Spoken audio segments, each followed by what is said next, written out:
If you watched the Republican response to President Obama's address to Congress last Tuesday, you saw a rather awkward young man taking his best shot, following one of the most powerful political orators the country's seen in ages. While Bobby Jindal, governor of Louisiana, may not be quite ready for prime time, he does represent the party's attempt to broaden its base, to attract minorities, in short, to reinvent itself. Pretty remarkable for a 37-year-old first-generation American policy wonk to be regarded as the grand old party's new young savior.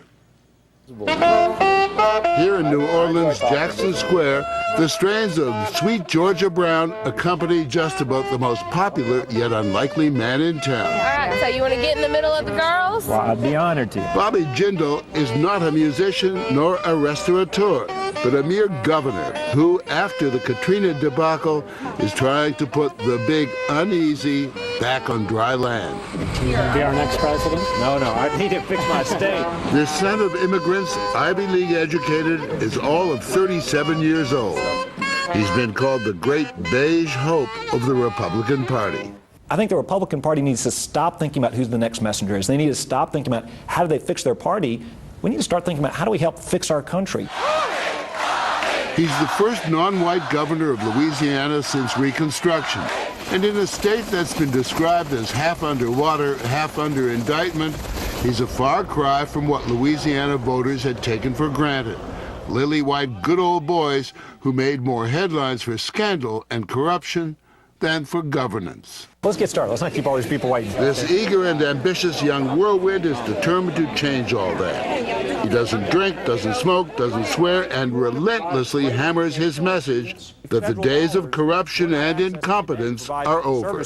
I'm not going to take no for an answer on reforming our ethics laws. I think what voters were saying when they elected me, we're tired of the past. We're tired of corrupt politics. We're tired of the same old politicians. We know we're better than that. But one of the appeals of New Orleans and Louisiana was that it wasn't on the good list, that there was something wonderfully exotic and bad about New Orleans. We'll let Illinois have that reputation for a little while. If Jindal can truly change business as usual in Louisiana, it may be because he's an outsider. The son of immigrants who arrived from India in the early 70s. He was born in Baton Rouge, where his mother earned a doctorate in nuclear physics. His father was a civil engineer. Growing up in a place like Baton Rouge, which is not exactly a hive of Indian activity, did you ever feel any racial tension? Not at all. You know, this has been a great place to grow up. The great thing about the people of Louisiana is that they accept you based on who you are. That's quite a declaration in a state that not so long ago gave former Ku Klux Klansman David Duke nearly 40% of the vote. But that sunny, leave-it-to-Beaver optimism is classic Bobby Jindal. A man so determined to be true blue American, he changed his name. When you were born, you were named Payush, correct? That's right. Where does the Bobby come from? Every day after school, I'd come home and I'd watch the Brady Bunch, and I identified with Bobby. You know, he was about my age, and Bobby stuck. But much of his Indian heritage didn't stick. In high school, he converted from his parents' Hindu faith to Catholicism, and he rejected their political party as well. I grew up at a time when there weren't a whole lot of Republicans in this state, but I identified with President Reagan. He was, I thought, a very successful president. He went to Brown University, where he studied biology, trying to fulfill his parents' dream to become a doctor.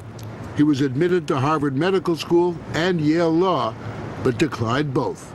Instead, he accepted a Rhodes Scholarship, and by the ripe old age of 24, he was running the Louisiana healthcare system. The editor of the New Orleans Times-Picayune, Jim Amos, took notice. Clearly an ambitious and very clever young man. A young man in a hurry. But he's also a young man who by nature is cautious. There's not a touch of recklessness about him.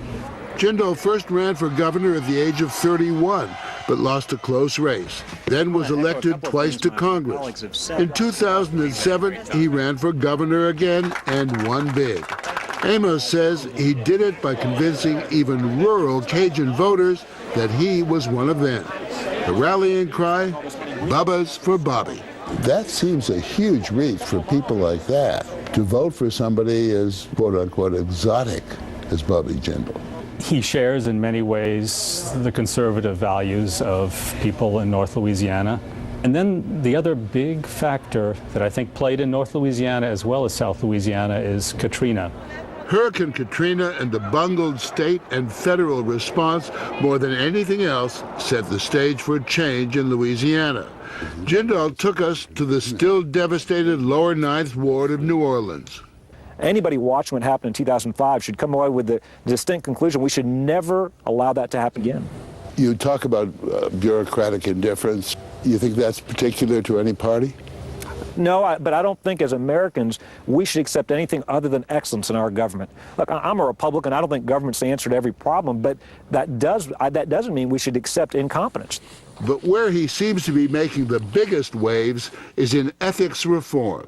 Just weeks after taking office, he forced through several bills that, among other things, called for far more transparency in the financial dealings of politicians.